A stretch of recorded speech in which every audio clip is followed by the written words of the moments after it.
Hello friends, my name is Rajnish Patidar from Laksh MBBS Overseas Education Consultancy। आज हम जो video बना रहे हैं इसमें पेरेंट्स और स्टूडेंट के लिए बहुत ही महत्वपूर्ण इन्फॉर्मेशन मैं आपके साथ शेयर करूंगा, क्योंकि जब भी पेरेंट्स या स्टूडेंट डिसाइड करते हैं अब्रॉड MBBS के बारे में तब सबसे पहले उन्हें चुनाव करना होता है एक सही कंसल्टेंसी का। तब हम अपने अलग अलग सोर्स से कंसल्टेंसी को ढूंढने के लिए निकलते हैं। कहीं हम यूट्यूब पे, कहीं फेसबुक, गूगल, या जो हमारे कोई फ्रेंड या नेबर रिलेटिव पहले से अब्रॉड में पढ़ रहे हैं उनके माध्यम से हम कहीं ना कहीं सर्चिंग करते हैं। तब हम कुछ लोगों से मुलाकात करते हैं, किसी से फ़ोन पे बात करते हैं। मेरा आपसे जो कहने का तात्पर्य वो यह है कि सबसे पहले आप एक सही कंसल्टेंसी का चुनाव करने के लिए जब भी किसी कंसल्टेंट से मिलने जाएं तो आप उस कंसल्टेंसी में जाके कम से कम जब हम फाइनल डील करें, जो भी आपका फाइनल मन बने कि हमें यहाँ से जाना है, तो आप ओनर से ज़रूर मुलाकात करें। एक मीटिंग आपकी ओनर के साथ होना ही चाहिए।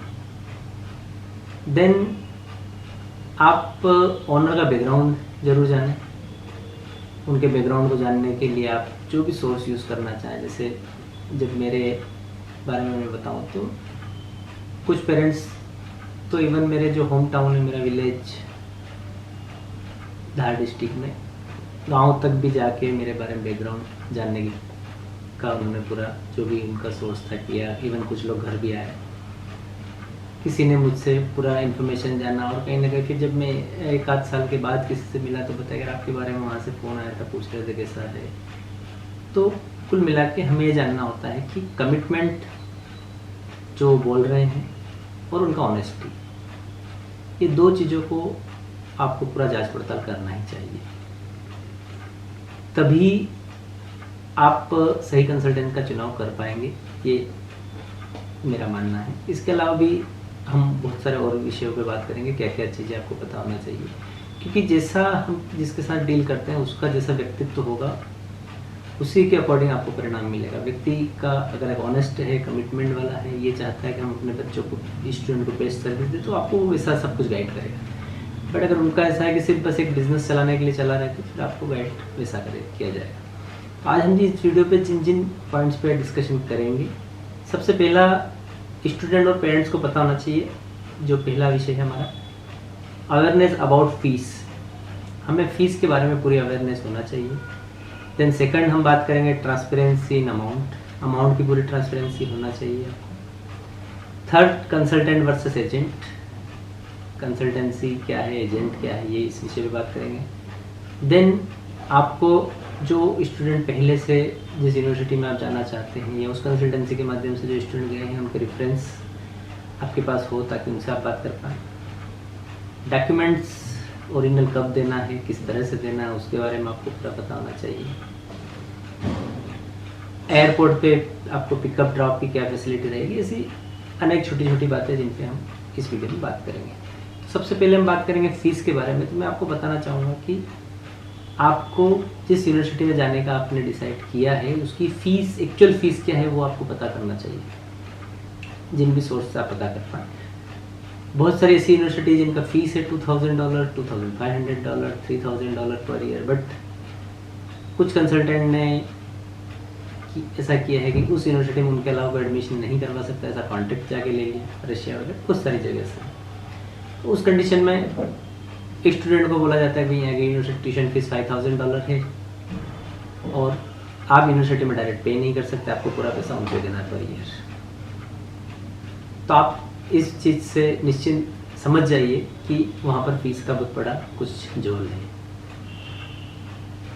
तो ये आपको पूरा पता होना चाहिए कि एग्जैक्टली फीस का क्या मैटर है। सेकंड आपको ये भी बात कर लेना चाहिए कंसल्टेंसी से कि हम अपना फीस यूनिवर्सिटी के अकाउंट में पे करेंगे। हो सकता है फर्स्ट ईयर का फीस आप जाने के बाद, मतलब इंडिया में तो किसी कंसल्टेंसी को आपको पे करना ही नहीं है किसी भी स्थिति में। मे भी हो सकता है अब्रॉड जाने के बाद आप डॉलर में कुछ जगह पे करें, बट बहुत सारी यूनिवर्सिटी में अकाउंट में डायरेक्ट पे होता है। कुछ यूनिवर्सिटी है, जब आप मिलेंगे तो हम लोग उस पर भी बात करेंगे। कुछ यूनिवर्सिटी है जहाँ पर सिर्फ डॉलर में पेमेंट करना होता है, वो भी स्टूडेंट खुद जाके करता है। बट सेकंड ईयर से तो आपको पूरा क्लियर पता होना चाहिए कि यूनिवर्सिटी के अकाउंट में ही पे करना है, यही आपको सिस्टम रखना चाहिए। ये आपको कमिटमेंट पहले ही कंसल्टेंसी से ले लेना चाहिए, जो स्टूडेंट वहाँ पढ़ रहे हैं उनसे नॉलेज इस बारे में ले लेना चाहिए। देन हमारा जो सेकंड पॉइंट है ट्रांसपेरेंसी इन अमाउंट। अमाउंट की पूरी ट्रांसपेरेंसी पहले ही, जब आप कंसल्टेंसी को डॉक्यूमेंट्स दें या आप फाइनल डील करें, तभी पूरा आपको पता होना चाहिए कि हमें फर्स्ट ईयर कितना पे करना है, सेकंड ईयर टू 6 ईयर हमको कितना पे करना है, उसमें मेडिकल इंश्योरेंस का पैसा है या नहीं, वीज़ा एक्सटेंशन का पैसा है या नहीं, यानी कि कोई भी हिडन चार्जेस उसमें नहीं होना चाहिए। आपको कंसल्टेंसी से एक कमिटमेंट लेना चाहिए या एक लेटर पे लिखा होना चाहिए कि हमारा बेटा या बेटी जब अब्रॉड जाएगा, स्टडी करेगा, उसके बाद आपने जो हमको बताया उसके अलावा हम कोई भी एक्स्ट्रा पे नहीं करेंगे। ये हम लोगों से जब पेरेंट्स मिलते हैं तो उनका सबसे पहला ये होना चाहिए सर एक्स्ट्रा तो कुछ नहीं लगेगा, एक्स्ट्रा तो कुछ नहीं लगेगा। तो मैं आपसे ये कहना चाहूँगा कि इस मामले में आपको पूरी अवेयरनेस रख के पूरा कंसल्टेंसी से या जो वहाँ के डायरेक्टर हैं, ऑनर, उनसे लिखित में ले लेना चाहिए कि इसके अलावा हम कुछ भी एक्स्ट्रा नहीं पे करेंगे। देन थर्ड जो बहुत इंपॉर्टेंट पॉइंट है कि हमारा एडमिशन कंसल्टेंसी के थ्रू हो रहा है या किसी एजेंट के थ्रू हो रहा है। आज बहुत सारे ऐसे लोग हैं जो पार्ट टाइम इस काम को शुरू कर देते हैं। कहीं कुछ कंसल्टेंट से उसकी पहचान रहती है, उनके घर से कोई बच्चा पढ़ने गया है या कोई परिचित का गया है तो उनको लगता है काम बहुत अच्छा है, तो जुलाई अगस्त के 2-3 महीने वो काम शुरू कर देते हैं। तो आप ये देखिए कि वो कंसल्टेंसी का जो फर्म है, कंपनी फर्म है या नहीं है, कैसा उनका अभी तक का स्टूडेंट के साथ बिहेवियर रहा है, कैसा उनका सर्विस रहा है, ये आपको पूरा पता होना चाहिए। मतलब आपको सही कंसल्टेंसी से एडमिशन करवाना चाहिए, न कि एजेंट। देखिए होता क्या है कि आज बहुत सारे स्टूडेंट जब अब्रॉड में पढ़ रहे होते हैं तो वो खुद ही एडमिशन करवाना शुरू कर देते हैं। कोई प्रॉब्लम नहीं, हम किसी न किसी के रेफरेंस से ही कहीं ना कहीं एडमिशन करवाते हैं। बट अगर आप स्टूडेंट के थ्रू भी एडमिशन करवा रहे हैं तो स्टूडेंट से ये बताइए कि भाई कौन सी कंसल्टेंसी है जिसके माध्यम से अपन इस प्रोसेस को कंप्लीट करेंगे। स्टूडेंट से एडमिशन करवाने में कोई दिक्कत नहीं है, बट आप उस जो भी आपका सीनियर स्टूडेंट है या जो अब्रॉड में, बहुत सारे हमारे पास जब एडमिशन आते हैं तो कहीं ना कहीं ऑब्वियसली बात है रेफरेंस पे आते हैं। तो ऐसा नहीं कि आपने स्टूडेंट को बोल दिया, स्टूडेंट ने पता नहीं, स्टूडेंट तो जैसे लास्ट ईयर की मैं 2017 की बात करूँ तो एक स्टूडेंट जो खुद पढ़ रहा है किर्गिस्तान में, उसने रशिया की यूनिवर्सिटी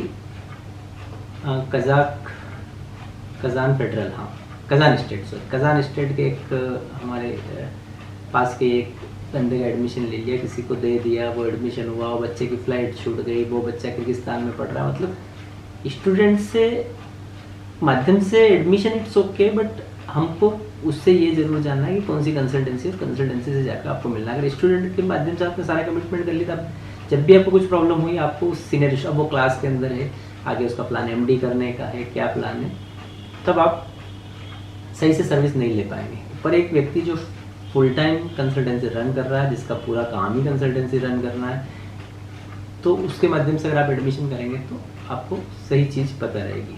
नहीं तो बहुत सारे लोग के ऑफिसेस नहीं होते हैं, घर से काम शुरू कर देते हैं कुछ तो भी, और बस उनका कुछ फिक्स नहीं होता है पैरामीटर, कैसे हमको आगे सर्विस देना, आगे कुछ अप्रोच नहीं होता है, यूनिवर्सिटी में डायरेक्ट कम्युनिकेशन नहीं होता है, वो किसी और को एडमिशन दे देते हैं, उसमें उनको कुछ पैसा मिल जाता था। आप ऐसे लोगों के साथ एडमिशन बिल्कुल ना करें। तो ये आप जरूर जानें कि हमारा एडमिशन एक सही कंसल्टेंसी के थ्रू हो। देन इसके अलावा जो मैं बात आपको बताना चाहूँगा, जो बहुत सही पैरामीटर है, आप जिस कंसल्टेंसी के थ्रू जा रहे हैं वहाँ 30, 40, 50, 100, 200, 300 बच्चे लास्ट 2, 3, 4 सालों में गए, तभी सही कंसल्टेंसी है वो। तब हम ने रेंडमली उनसे बोलना है कि भाई आपके पेरेंट्स की जो भी लिस्ट है उसमें से हम इस पेरेंट्स से बात करना चाहेंगे जिसके में हम आपके बारे में जानना चाहेंगे। ओबियसली बात है, ये आपको क्लियर बात रखना चाहिए, क्योंकि हम किसी शॉप से प्रोडक्ट लेके आते हैं, जब वो प्रोडक्ट घर आके ख़राब निकल जाता है तो हमें कितना दुख होता है, अच्छा नहीं लगता है कि यार ये हमारे साथ चीटिंग हो गई। यहाँ बात है कैरियर की, यहाँ बात है बड़े अमाउंट की। तो ये आपको बिल्कुल से क्लियर पता होना चाहिए कि रेफरेंस पे जो पेरेंट्स उनसे ज़रूर आप बात करें। तो ये करना मेरे हिसाब से एक बहुत सही तर्क है, क्योंकि कोई पेरेंट्स अच्छा सर्विस मिला होगा तभी आपको सही गाइड देगा। और आप रेंडमली किसी पेरेंट से बात कीजिए, ऐसा नहीं कि कंसल्टेंसी ने बोला आप इससे कर लो, नहीं, आप इससे नहीं, इससे करना है, आप अपने मर्जी से डिसाइड कीजिए, तभी आप उनसे क्वेश्चन पूछ सकते हैं इनका पेमेंट का कैसा है, एवरीथिंग। देन इसके बाद हम बात करेंगे कि हमें डॉक्यूमेंट्स कब देना चाहिए। देखिए, मैं इसके विषय में बहुत अलग अलग बातें हैं, बट शॉर्ट में मैं आपको बताना चाहूँगा कि जब आप फाइनल डील हो जाए देन उसके बाद ही फ़ोटोकॉपी वगैरह, मतलब ओरिजिनल डॉक्यूमेंट्स तो इट्स ओके, बट आपको फ़ोटोकॉपीज भी तभी देना चाहिए जब आपका फाइनल हो जाएगा हमें इसी यूनिवर्सिटी में जाना, इसी कंसल्टेंसी के थ्रू जाना है। होता क्या है कि कुछ स्टूडेंट या पेरेंट्स फ़ोन पे बात करते हैं, कंसल्टेंसी वाले बोलते हैं आप सिर्फ डॉक्यूमेंट भेज दिए, बाकी सब देख लेंगे। अब आपने डॉक्यूमेंट भेज दिए, अब आपको उनकी शर्तों पे चलना है। उन्होंने बोला इतना लगेगा, आपको इतना देना पड़ेगा, नहीं ऐसा नहीं ऐसा है। अगर आप बोलते हैं तो वो डॉक्यूमेंट्स देने में आपको परेशान करते हैं। ऐसा जब आप मुझसे पर्सनली बात करेंगे, मिलेंगे, तो मैं आपको ऐसे बहुत सारे एग्जांपल बताऊंगा। जहाँ लास्ट ईयर हमारे साथ, मैं अलग अलग इसी विषय पर 2-3 घटनाएं बताना चाहूँगा कि गुना से एक स्टूडेंट है जो इस साल हमारे यहाँ से 2019 में प्रीमियर स्टेट में गए। 2018 में उन्होंने पुणे में किसी कंसल्टेंसी में डॉक्यूमेंट्स दिए, उन्होंने बोला हम आपका लोन करवा देंगे। उस बिहाफ पे स्टूडेंट ने हाँ कर दिया, आखिरी में लोन नहीं हुआ तो उन्होंने उससे बोला कि नहीं, अब आपको इतना पैसा दोगे तभी आपको डॉक्यूमेंट्स रिटर्न करेंगे। तो ये आपको ध्यान रखना है कि हमें डॉक्यूमेंट्स कब देना, और कोई भी कंसल्टेंट आपका लोन नहीं करवाएगा, ये आप ध्यान रखिएगा। सिर्फ डॉक्यूमेंट्स लेने के लिए या आपसे पैसा लेने के लिए कोई यस कर देगा, बाकी लोन होना है नहीं होना है ये आपके पर्सनल गुडविल पर डिपेंड करता है। ये बैंक मैनेजर और आपके बीच की बात होती है कि होगा लोन, सेंक्शन नहीं होगा। देन एक स्टूडेंट में बात करूँ, मेरा भांजा ही है। 2 इयर्स के बिफोर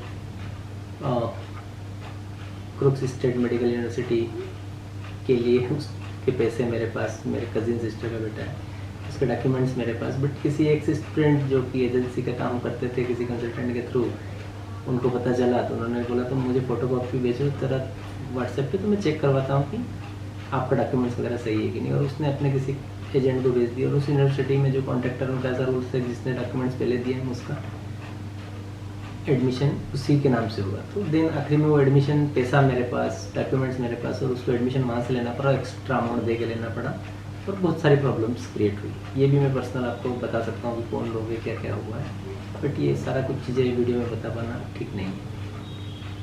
तो आप डॉक्यूमेंट्स, अच्छा फिर देन कुछ यूनिवर्सिटी का ऐसा रूल्स होता है कि जिसने पहले डॉक्यूमेंट्स वहाँ मेल पे या फोटोकॉपीज़ भेजी उसी को एडमिशन देंगे। तो आप अपना फोटोकॉपीज़ भी तभी दें, जीरोक्स भी तभी दें जब आपका फाइनली हो जाए इसी यूनिवर्सिटी में जाना और इसी कंसल्टेंसी से जाना है। देन एयरपोर्ट पिक ड्रॉप का भी एक बड़ा इशू होता है। अगर दिल्ली, मुंबई में ये जो बड़े सिटीज़ है जहाँ से फ्लाइट जाते हैं, वहाँ के कॉन्ट्रैक्टर अगर हैं या कंसल्टेंट है तो वहीं रहते हैं। बट अलग रूरल से जब आते हैं तो पेरेंट्स, बहुत सारे पेरेंट्स को हम दिल्ली एयरपोर्ट पे देखते हैं कि वो अकेले घूम रहे होते हैं, उनको पता नहीं होता कि कहाँ जाना है, किससे मिलना है, किधर से एंट्री करना है। तो पहली बार जा रहे थे एयरपोर्ट पे, तो एटलीस्ट आपको पता होना चाहिए कि आपका जो भी कंसल्टेंसी है उसका कोई व्यक्ति वहाँ रहे उस टाइम। जब आप जिस भी अपने डेस्टिनेशन पे जा रहे हैं, जिस कंट्री में जा रहे हैं, वहाँ आपको कोई रिसीव करने आने वाला है कि नहीं, उसका आपको अलग से पैसा नहीं चार्ज करना पड़े, अलग से पैसा ना लगे, उसके बारे में आपको पूरा पहले से पता होना चाहिए। देन सबसे इम्पोर्टेंट मैं कहना चाहूँगा ओवर कमिटमेंट, इससे आप ज़रूर बचें। होता क्या है ना कि जब हम अलग अलग लोगों से, अलग अलग कंसल्टेंसी से मिलते हैं तो किसी का एक्स्ट्रा कमिटमेंट कहीं ना कहीं अगर होता है तो वहाँ कुछ पेरेंट्स उस तरफ टर्न हो जाते हैं कि नहीं इसमें ऐसा कहा वैसा। मैं लास्ट ईयर की एक बात बताऊँ, जब मैं यूक्रेन गया था, बोगोमलेट्स नेशनल मेडिकल, वहाँ हम अपने स्टूडेंट के अलावा एक उनके रूममेट हैं, उनसे मिले तो बोले हमसे ऐसा कमिटमेंट किया था कि आप फ़ोन लगाओगे तो जूस आ जाएगा, ये हो जाएगा, मतलब कुछ तो भी कमिटमेंट। मतलब आप पूरा वहाँ के जो स्टूडेंट है उनसे बात करेंगे तो आपको एक्चुअल चीज़ पता चलेगी कि वहाँ का अभी सीन क्या है यूनिवर्सिटी के साथ सब कुछ। तो सबसे बेस्ट तो वही है कि जो पढ़ रहे होते हैं स्टूडेंट और वो आपको उस यूनिवर्सिटी के बारे में बताए। बट वो स्टूडेंट से आप ये मत डिसाइड करवाइए कि इसी यूनिवर्सिटी में जाना है। मतलब बहुत सारी बार क्या होता है कि हमारा फ्रेंड या हमारा रिलेटिव या हमारा सीनियर जहाँ गया होता है, हम पीछे पीछे उस यूनिवर्सिटी में चले जाते हैं। ये एक राइट पैरामीटर नहीं है, तो हमको अपने अनुसार एक सही यूनिवर्सिटी डिसाइड कर लेना चाहिए।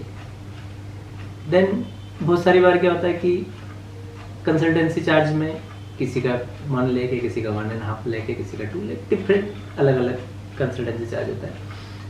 तो पेरेंट्स जनरली इसी पे इसका ज़्यादा इसका कम है। मैं भी कुछ कंसल्टेंट आपको पहले चार्ज कम बता देंगे, आपका यूनिवर्सिटी फीस में एक्स्ट्रा कर दिया, ये कर दिया। तो बहुत सारी चीज़ों को आपको अच्छे से इन तथ्यों को जांच लेना चाहिए। तो मेरा आपको इस वीडियो में जो मैसेज है वो यही है कि आप जिस भी कंसल्टेंसी के थ्रू जाए, ये डिसीजन आपका है, बट आपको कोई एक मापदंड पे चेक कर लेने से पता नहीं चलेगा कि साहब ये यूनिवर्सिटी ये कंसल्टेंसी 20 सालों से चल रही है तो बहुत अच्छा है। ये एक पैरामीटर सही नहीं है। आपको मैंने जो अलग अलग पैरामीटर बताए, इन सब पैरामीटर को आप फाइनली चेक कीजिए, आफ्टर दैट डिसाइड कीजिए और उनसे सर्विस का भी पूरा कमिटमेंट लीजिए कि वो पूरा 6 साल आपको सर्विस देंगे, सिर्फ एडमिशन प्रोसेस तक ही कुछ रहेगा। तो स्टूडेंट आपको, पेरेंट्स आपको भी मैं यही कहूँगा कि एक सही कंसल्टेंसी का चुनाव, मतलब आपको 2 साल या 3 साल, 3rd ईयर या 4th ईयर के बाद ये लगना चाहिए कि हमने एक राइट कंसल्टेंसी का चुनाव किया। नहीं तो जब अगर आप गलत कंसल्टेंसी के संपर्क में आ गए या डिसीजन आपका गलत हुआ तो इसका पश्चाताप भी आपको ही होगा। तो बस आपको ये वीडियो अच्छा लगा हो तो आप और भी जो आपके फ्रेंड हैं उनको शेयर कीजिए, ताकि उनको एक सही कंसल्टेंसी के बारे में कैसे जांच करना वो पता चले। और हमारे चैनल को, लक्ष्य BVS के चैनल को लाइक और सब्सक्राइब करना ना भूलिए।